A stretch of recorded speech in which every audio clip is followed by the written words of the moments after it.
En demeurant en Christ, nous demeurons dans la foi, foi que nous exercerons à l'égard de la parole de Dieu. Cette foi agira et nous donnera la vie du Seigneur par le Saint-Esprit, fortifiant notre esprit qui prendra de plus en plus d'ascendant sur notre âme. L'âme s'affaiblira ainsi dans ses exigences.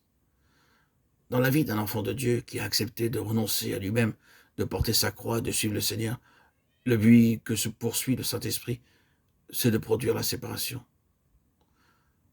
Notre âme nous présentera des aspects négatifs à l'égard de ce que nous déclarons et croyons. Il nous faut tenir coûte que coûte. Si nous écoutons notre âme et lui donnons satisfaction, nous quittons notre position et la vie ne peut plus agir par la foi. L'apôtre Paul confirme dans l'Épître aux Colossiens chapitre 2 verset 9, « Car en lui habite corporellement toute la plénitude de la divinité. Vous avez tout pleinement en Christ qui est le chef de toute domination et de toute autorité. C'est en lui que vous avez été circoncis. » En Christ ressuscité, nous sommes séparés. L'ancienne création n'existe plus. Elle est restée sur la terre, crucifiée et ensevelie. En Christ, la vie naturelle n'existe plus.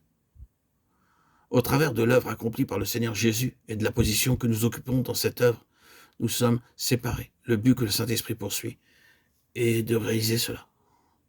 Quand l'âme est effectivement séparée de l'esprit, nous pouvons alors discerner ce qui procède de Dieu, de ce qui procède de nous-mêmes. Il faut que l'esprit se dégage de l'emprise du moi de l'âme.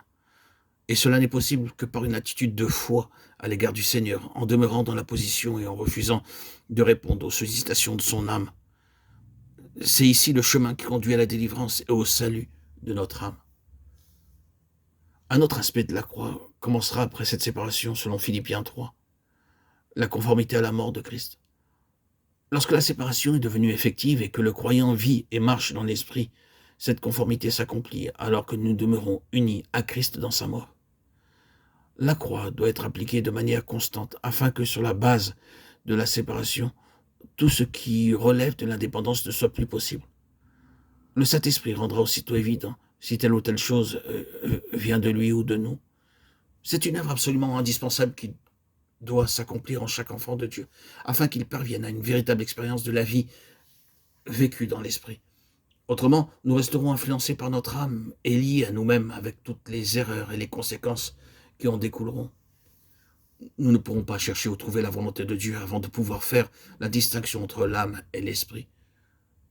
Cela n'empêchera pas cependant Dieu de nous conduire, mais pour ce qui concerne la recherche de la pensée et de la volonté de Dieu, il est indispensable d'être séparé de soi-même, de ses forces propres, de sa volonté propre.